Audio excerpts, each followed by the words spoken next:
Penguin. I'm Gideon. I'm Corbin. I'm Amy. I'm Stephen. We are the Hollenberg family serving at Christian Leaders Training College in Papua New Guinea. Thank you for joining us on this month's update.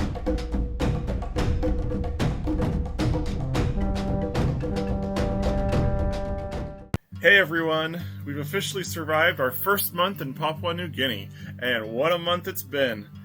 Between national celebrations, broken arm, and a car that runs mostly on prayer, we've had a pretty eventful start.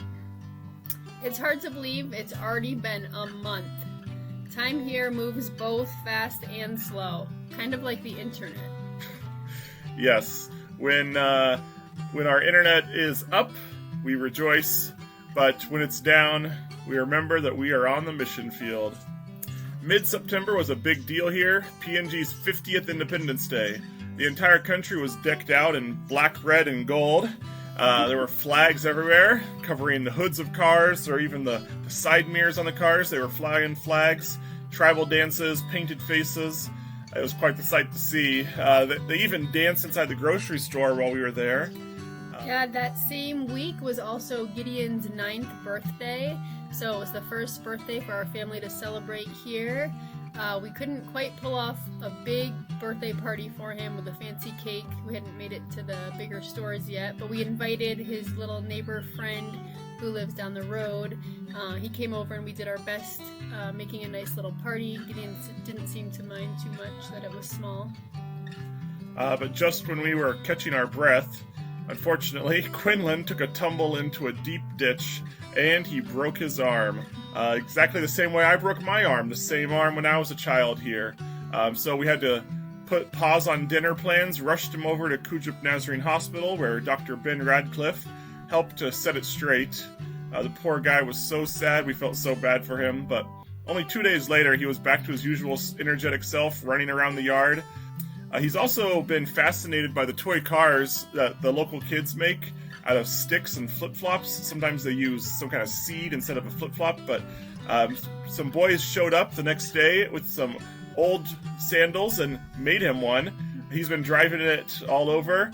I just hope that the boys didn't cut up their mom's shoes to make that, because I don't know where they got the used flip-flops from. A huge thank you to everyone who helped us buy our vehicle that was here waiting for us, especially Brockton First Church of the Nazarene. It's been an incredible blessing to be able to drive it into Hagen to get groceries, running different errands for our ministries, and then just surviving. We use it probably once or twice a week. But with that said, our car's faith is still being tested. It stops running here and there. We aren't sure exactly what's wrong with it.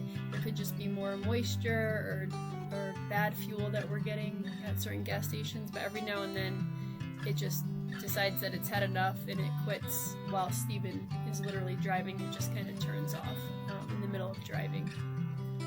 I started teaching my first class on 1 Corinthians to the bachelor students here at the college.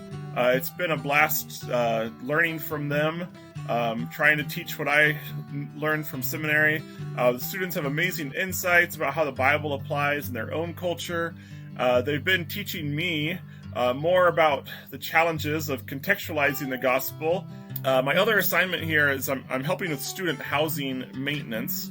I did a walkthrough of some houses, and let's just say it's a bit of a learning curve, seeing things that I never expected, like open fire cooking on a wooden floor inside of a wooden house.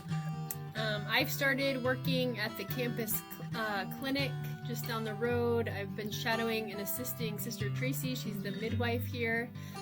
It's pretty similar to the prenatal care that I learned and did in the Philippines, but this is even more basic.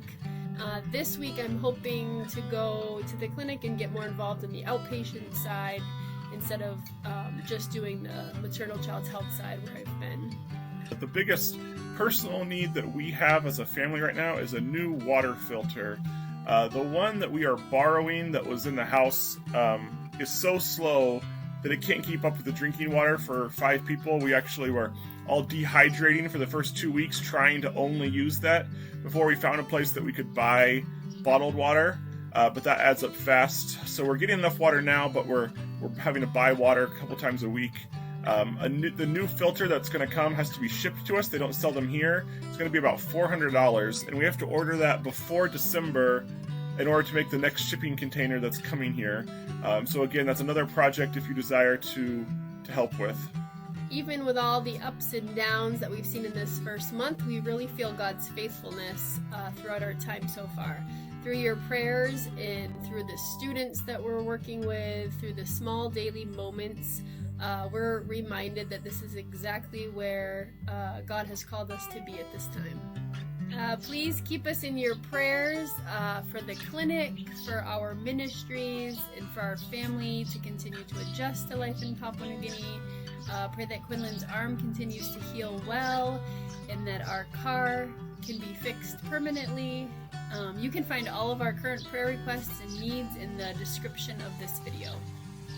Thank you all for standing with us, for praying for us, and cheering us on from across the world. We couldn't do this without you, literally or financially. Until next month, keep us in your prayers and keep your fuel lines dry. Bye.